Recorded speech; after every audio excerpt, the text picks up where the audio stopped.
Welcome back to Speaking with Confidence, a podcast that helps you build the soft skills that lead to real results. Communication, storytelling, public speaking, and showing up with confidence in every conversation that counts. I'm Tim Newman, a recovering college professor turned communication coach, and I'm thrilled to guide you on a journey to becoming a powerful communicator. If you haven't read Ryan Leake's book, How to Work with Complicated People, I highly suggest it. I must warn you, though, that it's not a book about how to manipulate or coerce people to think or act like you. Instead, it serves as a guide or reminder for you to look inward at yourself, because we are all complex individuals. Today, I want to talk about how to communicate with complicated people. But keep in mind, we're all complicated. Let's say you're in a meeting and a peer agrees to a deadline. They nod, they smile, they say, "I'm on it." Then 3 days later, you get the email. It's a passive-aggressive note about unrealistic expectations and competing priorities. They just silently derail the project, and you're left feeling angry, defensive, and completely stuck. This is the trap. Your instinct is to fire back, to defend your position, or maybe just give up on them entirely. And that instinct is wrong. The problem isn't necessarily that they're a bad person. It's that communication between complicated people is inherently broken. We're all imperfect humans trying to get our messy points across to other imperfect humans. The data proves it. In a Gallup poll, a staggering 93% of people felt their workplace communication was not accurate, timely, or open. Think about that. 93%. So that means only 7% felt it worked well. That means nearly everyone you know is struggling with this exact same problem. But what if you could stop the cycle? Instead of talking at them and hoping they finally understand, what if you started translating for them? The secret isn't changing them. It's changing your approach based on one critical factor: direction. Our default communication mode is usually just broadcasting. We have an idea, we explain it from our perspective, and we get frustrated when it doesn't land. We assume that because the words make sense to us, they should make sense to everyone else. But that's like speaking English to someone who only understands French, and just talking louder and or slower when they don't respond. This is where the concept of direction becomes your most powerful tool. Every single professional communication has a direction. You're almost always communicating in one of three ways: up to your supervisors and leaders, across to your peers and teammates, or down to your subordinates or anyone you're directing. The only other way that we communicate is out to our customers or constituents. But we're only going to focus on these three today. Each of these directions comes with a completely different set of priorities, pressures, and perspectives. The message might be the same, but the way you package it has to change dramatically. Think of it this way. When you communicate up, you're talking to someone who is thinking about strategy, revenue, and the big picture. When you communicate across, you're talking to an equal who is worried about their own workload, reputation, and goals. And when you communicate down, you're talking to someone who needs clarity, direction, and motivation. Your one-size-fits-all approach fails because you're using the same language for three entirely different conversations. Translation isn't about manipulation, it's about precision. It's the deliberate act of encoding your message so it can be decoded correctly on the other end. And it starts with the most high-stakes direction: communicating up. When you're talking to your boss or your boss's boss, you have to understand their world operates at a different altitude.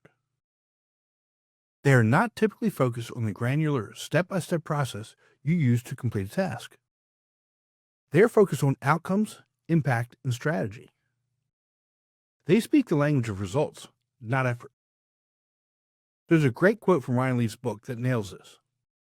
He says, "Communicating effectively with C-suite executives requires that you frame your information or request in the context of what your leadership is aiming for and cares about. And you have to do it in using terms and concepts that make sense to them. Your communication with them needs to fit within their strategic, high-level perspective. So let's break that down into an actionable technique. The most common mistake people make when communicating up is presenting operational details. You walk in and say, "We had a server issue, so I spent 6 hours re-indexing the database, which required coordinating with the infrastructure team, and then I had to run a series of diagnostic scripts." Their eyes glaze over. Heck, me even saying that, my eyes glaze over. But you've just given them noise. The translation is to convert your effort into their strategic impact. The same update translated sounds like this. The same update translated sounds like this. We identified a potential risk to system stability that could have impacted customer transactions. I led the resolution, and the fixes safeguarded our revenue stream for this quarter with no downtime. See the difference? You took the technical problem and connected it directly to a business outcome they care about: revenue and stability. You didn't just tell them what you did, you told them why it mattered to them. This translation doesn't just convey information, it builds immense credibility. It shows you understand the business, not just your job. And it's the fastest way to get your ideas heard and respected by leadership. But what about when the complicated person isn't above you, but right next to you?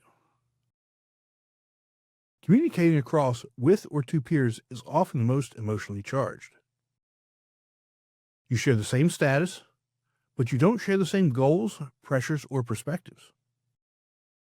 And this is where passive aggressiveness, defensiveness, and outright conflict fester. You can't pull rank, and you can't just delegate. You need a different strategy, a 3-step system to de-escalate and find common ground. Step 1 is non-negotiable. You must start with respect. Even if you're furious, even if you feel completely disrespected by them, you have to model the behavior you want to see. You can control the tone of the conversation from the very first word. This isn't about being a pushover. It's about being strategic. You're lowering the temperature before the real negotiation even begins. Step 2 is where most people fail. You need to ask really good questions. And this is the opposite of lashing out. Instead of accusing them with, "Why did you change the deadline without telling me?" you ask a clarifying question. "I saw the project timeline shifted. Can you help me understand what changed on your end so we can get it aligned?" You see, a good question forces clarity. It forces them to articulate their position, and it often reveals that conflict isn't personal. It's usually a clash of priorities or even a simple misunderstanding. Your goal is to uncover their why. And this leads to step 3. Notice where your worlds collide. In every peer conflict, there's almost always at least one shared objective. Your job is to find it. Maybe you both want the project to succeed, even if you disagree on the method. Maybe you both want to look competent in front of your boss. That point of collision, that shared interest, that's your anchor. And once you identify it, you can pivot the entire conversation from you versus me to us versus the problem. You stop negotiating from opposing sides and start collaborating from a position of mutual benefit. This 3-step course turns a potential collision into a coordinated maneuver. Now, let's flip the script. When you're the one in charge, communicating down to your team requires a completely different translation. This isn't about collaboration between equals. It's about providing clear direction that inspires action and maintains momentum.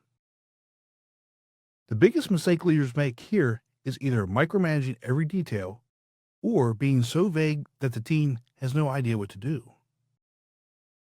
Your translation needs to achieve clarity without suffocation.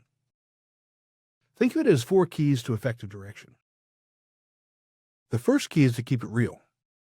Your team can smell corporate nonsense from a mile away. Be honest about the challenges. If the deadline is tight, say it's tight. If there are obstacles, acknowledge them. Authenticity builds trust far more effectively than false optimism. They need to know you're giving them the straight story. The second key is to keep it simple. You might understand the 27 interconnected steps required to launch a new product, but your team needs to know the next 3 actions they're responsible for. Complexity paralyzes, simplicity empowers. Break down the big, scary goal into digestible, actionable chunks. Your main role is to be a clarifier, translating strategic complexity into operational simplicity. The third key is to keep it interesting. Nobody is inspired by a task list. Connect the work to a larger purpose. Explain how this project helps a client, advances the company's mission, or provides a specific skill they can add to their resume. You have to make them care about the why behind the what. And this is what turns a chore into a challenge. And fourth, perhaps the most important key, is to keep it hopeful. You must express genuine confidence in their ability to execute. End your direction with belief. A simple, "I know this is a challenge, but I have no doubt the team can pull it off," is incredibly powerful. It combats imposter syndrome and builds morale. And when you combine these 4 keys, keeping it real, simple, interesting, and hopeful, you're not just assigning tasks, you're leading people. You're providing the translation they need to move from confusion to confident action. So we've covered the map. Translate up by speaking the language of strategy, across by using a 3-step de-escalation process, and down with 4 keys to clear direction.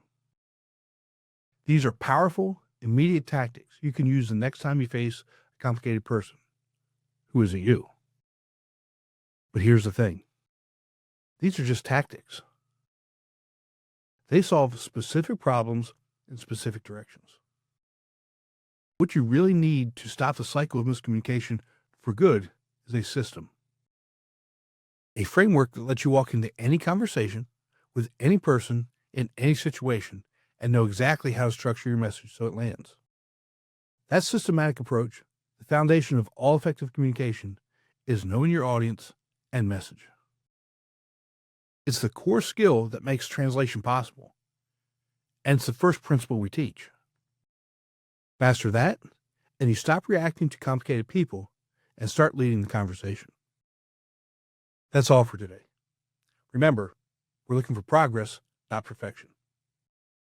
Be sure to visit speakingwithconfidencepodcast.com to get your free ebook, The Top 21 Challenges for Public Speakers and How to Overcome Them. You can also register for the Formula for Public Speaking course. Always remember, your voice has the power to change the world. We'll talk to you next time. Take care. That's it for today's episode. But before you go, don't forget to grab your copy of my brand new book, Connections That Count: How to Transform Your Network into Influence, Leadership, and Career Growth, available now on Amazon. It's time to turn your network into real influence and career growth. Pick it up today and start making your connections count.